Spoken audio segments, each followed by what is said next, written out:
신인간혁명 27권 이케다 다이사쿠 격투 투쟁 속에 전진이 있다. 투쟁 속에 성장이 있다.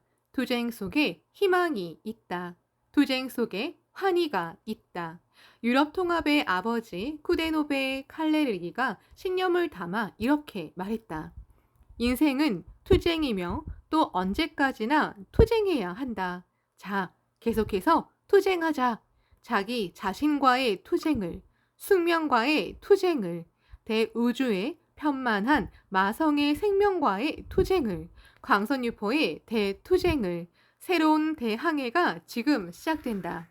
야마모토 시네치의 회장 취임 18주년이 되는 1978년 5월 3일 전국 각지에 있는 회관에서 5.3을 축하하는 기념 근행회가 성대하게 열렸다.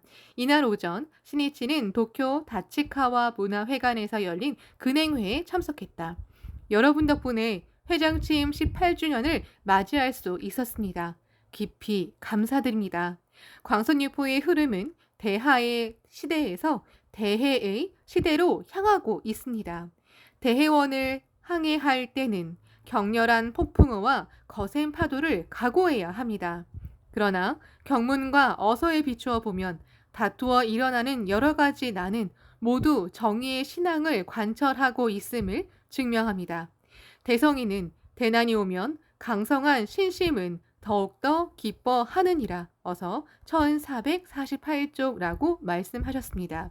강한 신심이 있으면 대난을 당하더라도 오히려 불법을 강하게 확신하고 환희를 느끼게 됩니다.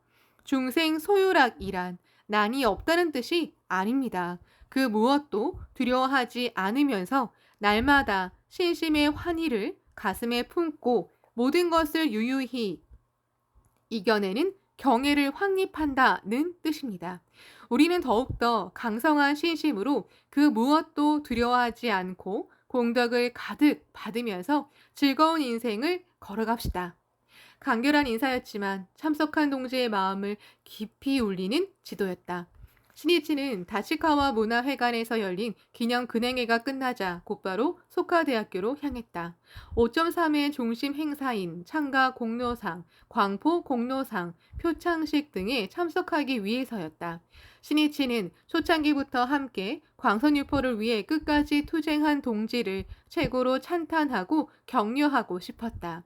학회 조직은 대대적으로 세대 교체를 해야 할 시기를 맞고 있었다. 광선유포의 미래를 반석같이 만들려면 젊은 리더가 계속해서 탄생해야 한다. 그래야 조직의 활성화도 도모할 수 있다. 그때 새로운 리더가 공로자 선배들을 최고로 대우할 수 있느냐 없느냐가 광포 전진의 중요한 핵심이 된다. 구체적으로는 우선 그 조직에 어떤 선배가 있느냐부터 알아야 한다. 그리고 한 사람 한 사람을 만나 광선유포와 함께 걸어온 체험에 귀를 기울이고 존경하는 마음으로 진지하게 배워야 한다. 신앙의 연륜을 쌓은 사람에게는 실천으로 길러진 확신과 지혜의 빛이 있다. 시인이자 소설가인 릴케가 이렇게 훈계했다. 존경심이 없는 사람은 열매를 맺을 수 없으리라. 그리고 어떻게 하면 그 선배가 충분히 힘을 발휘할 수 있게 하고 모두가 기뻐하는 속에서 지역 광포를 전진시킬 수 있을지를 생각해야 한다. 학회는 인재의 커다란 성이다. 다양한 힘과 실적이 있는 공로자가 많다. 그분들에게 빛을 비추고 그분들의 힘을 빌린다면 조직은 몇 배나 강해진다. 총합력이 광선유포를 결정짓는다. 총합력이란 단결력이다. 시니치가 회장 취임 18주년의 주요 행사를 공로자에 대한 표창식으로 정한 까닭도 광선유포를 위해서 다대한 공헌을 세운 초창기 용자들에게 감사를 표하고 그들이 원숙한 인격과 풍부한 경험을 살려 더욱더 광포 전진에 큰 힘이 되어주기를 바랐기 때문이다.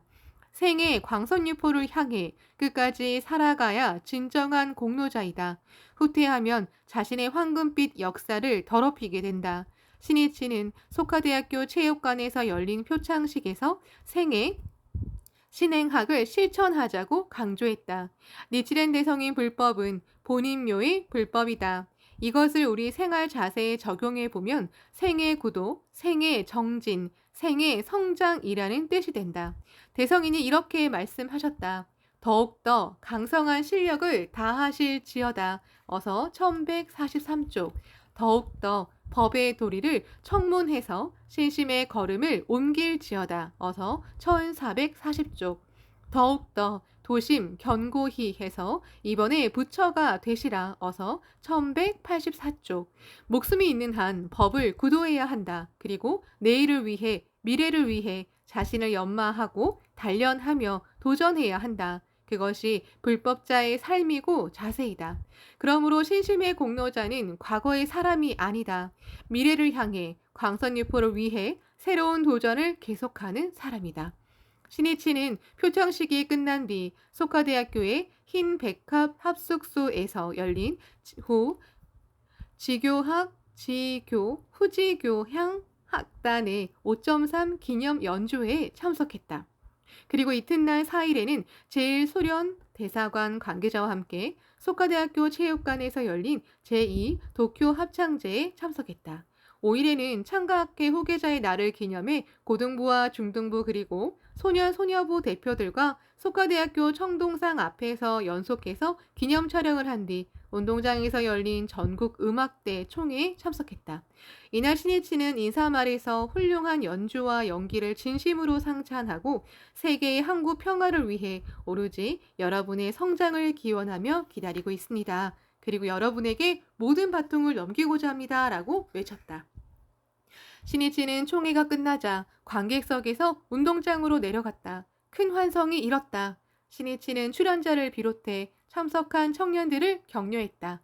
이날 북쪽으로는 홋카이도의 이바시리부터 남쪽으로는 오키나와에 이르기까지 전국의 음악대원 3천여 명이 모였다. 그 중에는 방면의 깃발을 두 손으로 계속 붙잡고 있는 멤버도 있었다. 또 음악대원 중에 중등부원도 있었다. 신이치는 운동장을 돌면서 각 방면의 음악대장과 악수를 나누고 중등부를 발견하자 가까이 다가가 두 팔을 벌려 껴안고 이렇게 말했다. 훌륭한 연기였습니다. 공부도 열심히 하세요. 운동장에 설치된 무대 뒤쪽 비계에서 작업 폭차림에 어느 설치팀 멤버가 얼굴을 내밀었다. 신이치는 손을 크게 흔들고는 고개를 숙였다. 헬멧을 쓴 얼굴에 환한 웃음이 퍼졌다. 신이치는 이마와 목덜미에 땀을 흘리면서 수많은 청년과 악수를 나눴다. 온 힘을 다해 노고를 위로하는 신이치를 보면서 멤버들의 눈에는 눈물이 반짝였다. 이후 신이치는 소카대학교 회의실에서 텔레비전 방송국 및 각 신문사 기자들과 간담회를 열었다. 어느 한 기자가 질문했다. 언제 보아도 학회 청년부는 약동하는 느낌입니다. 또 그 청년들과 야마모토 회장님은 깊은 신뢰로 맺어져 있다는 느낌이 듭니다. 회장님은 어떻게 청년들과 신뢰 관계를 돈독히 해 오셨습니까? 신이치는 조용히 고개를 끄덕이더니 이렇게 말하기 시작했다. 솔직히 말씀드리겠습니다. 나는 오늘도 오로지 여러분의 성장을 기원하며 기다리고 있다고 말했습니다. 또 모든 바통을 넘기고자 한다고도 말했습니다. 청년들을 향한 그런 내 마음에 거짓은 없습니다. 나는 청년들에게 나는 여러분의 디딤돌입니다. 여러분을 위해 어떤 일도 하겠습니다. 라고 말했습니다. 실제로 청년부를 100% 신뢰하면서 무슨 일이든 하겠다는 각오입니다. 또 청년뿐 아니라 모두가 기뻐해 주신다면 어떤 일이든 했습니다. 예를 들어 지난 한 해 동안 휘호만 1만 784장을 떴습니다. 결국 진심입니다. 그렇기에 그 말이 모두의 가슴에 깊이 전해집니다. 또 그렇기에 마음을 열고 나를 신뢰합니다. 신뢰 꽃밭은 성실이라는 풍부한 인간성의 대지에 넓혀진다. 신이치는 힘주어 이렇게 말했다. 또 내가 창립한 소카 학원의 학생에게도 내 목숨보다도 소중하다고 말했습니다. 나는 온몸을 바치겠다는 심정으로 외쳤습니다. 솔직하고 거짓 없는 마음으로 그대로 부딪히고 있습니다.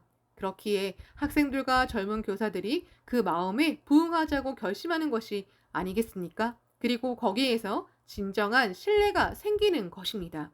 말뿐인 결이나 미사 여구는 인간의 혼을 울리지 못합니다. 또한 처음에는 그 말을 믿는다고 해도 거짓이 있다면 이웃과 아무도 믿지 않게 됩니다. 요컨대 중요한 점은 자신의 진정을 정직하게 털어놓고 약속한 일은 아무리 소소한 일이라도 철저히 지켜야 한다는 사실입니다.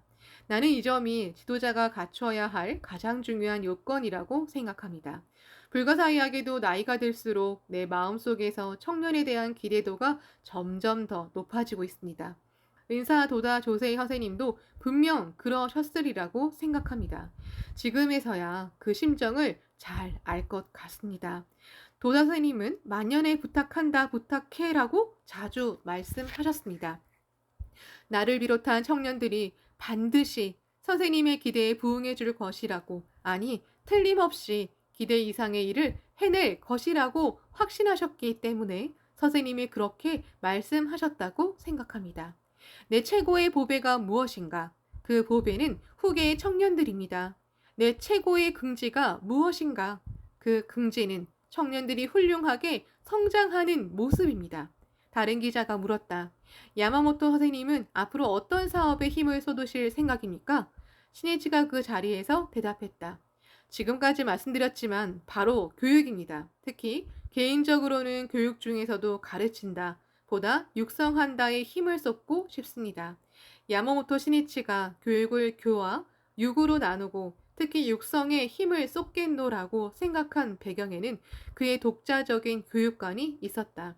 신이치가 아는 한 일본의 교육은 지식과 기술을 가르치는 일에 역점을 둔다고 할 수 있었다. 하지만 중요한 점은 습득한 지식이나 기술을 자신의 행복과 사회를 위해 활용할 수 있는 창조적인 능력, 다시 말해 독창성을 길러야 한다는 사실이다. 그러려면 위에서 일방적으로 지식이나 기술을 주입해 가르치는 일보다는 한 사람의 능력을 이끌어내어 육성하는 일이 더욱 중요해진다. 그리고 그 육성을 위해서는 교사와 학생 사이에 인간 대 인간의 촉발이 반드시 필요하고 전인격적인 관계가 필요하다. 신이치가 이렇게 말했다. 나는 교육의 주축이 교회에서 육으로 옮겨가지 않는다면 풍부한 창조성은 길러지지 않는다고 생각합니다. 사람을 육성하는 이 작업이야말로 시대의 재생과 미래의 건설이라고 생각합니다. 만일 의견이 있으면 말씀해 주십시오. 같은 기자가 질문했다. 확실히 저도 교육 중에서도 육성에 역점을 둘 필요성을 느낍니다. 그런데 현대에는 청년들의 가치관이 다양해졌기 때문에 지도할 때도 일률적이면 통하지 않는다고 생각합니다. 회장님이 청년에게 특히 강조하는 점은 무엇입니까? 날카로운 질문입니다. 나는 청년에게 삶의 근본적인 원리라고 할까? 인생의 기본이 되는 사고 방식을 강조하려고 합니다. 왜냐하면 그 원리를 바탕으로 각자가 구체적인 문제 하나하나를 곰곰이 생각하고 스스로 결론을 찾아내기를 바라기 때문입니다. 그러고 나서 강조하는 점 중 하나가 고난을 피하지 마라, 고생하라, 많이 고민하라입니다. 고투는 인간이 대성하는 데 반드시 필요합니다. 왜냐하면 고투야말로 어떠한 역경에도 지지 않는 잡초와도 같은 강인함을 길러주기 때문입니다.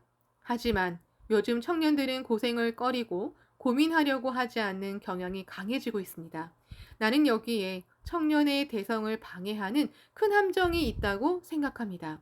청년들은 나는 어떻게 살아가야 하는가를 진지하게 생각하는 가운데 또 이상을 품고 현실을 직시하면서 인생의 주제를 하나하나 응시하는 가운데 여러 가지 고민이나 갈등이 생기기 마련입니다. 일 하나를 보더라도 향상심이나 개혁하려는 마음이 강할수록 당연히 고민이 많아집니다. 때로는 힘의 한계를 느끼고 자신을 비하하면서 절망하기도 하겠지요. 하지만 거기에서 어떻게 일어서서 인생을 개척하느냐가 바로 투쟁입니다. 그러기 위해 고민해야 합니다. 만일 청년이 이상과 현실을 외면하고 상황에 따라 적당히 살아갈 뿐이라면 고뇌는 적겠지만 인간의 성장도 정신의 연마도 없어지고 맙니다. 결국은 무기력과 찰나주의에 빠져 자신의 진정한 행복도 구축할 수 없고 사회의 미래도 막히게 되고 맙니다. 신이치는 착실한 노력과 고생을 꺼리고 안이하게 좋은 결과만을 얻으려는 풍조가 현대에 만연하고 있음을 우려했다. 그러면 일확천금을 바라는 삶의 자세로 기울게 된다. 그 사고는 현세를 예토라고 하면서 체념하여 현실에서 끈질기게 노력하고 도전하기를 포기하고 그저 연부를 부르면서 머나먼 극락정토를 추구하는 발상으로 이어지고 만다. 실은 여기에 인간이 불행해지는 공통적인 이룡이 있다. 고뇌와 격투는 향상과 개혁으로 가는 길이다. 하지만 그 하루하루에 생명의 충실감과 약동이 있고 자신의 성장이라는 최고의 열매가 있다. 그러므로 간디는 이렇게 외쳤다. 기쁨은 승리가 아니라 투쟁과 노력 그리고 고투라는 과정 속에 있다. 고투는 정신을 단련하고 인간의 힘을 기르는 아버지이다. 고투는 환희를 낳는 어머니이다. 신이치는 기자들에게 이렇게 말했다. 나는 청년들이 고투를 마다하지 않는 신념과 철학을 가지기를 바랍니다. 고생은 괴롭습니다. 하지만 중요한 점은 자신이 처한 현실과 그 현실에 가로놓인 어려움을 피하지 않고 직시하면서 정면으로 부딪혀야 한다는 사실입니다. 노고하지 않은 위인도 영웅도 없습니다.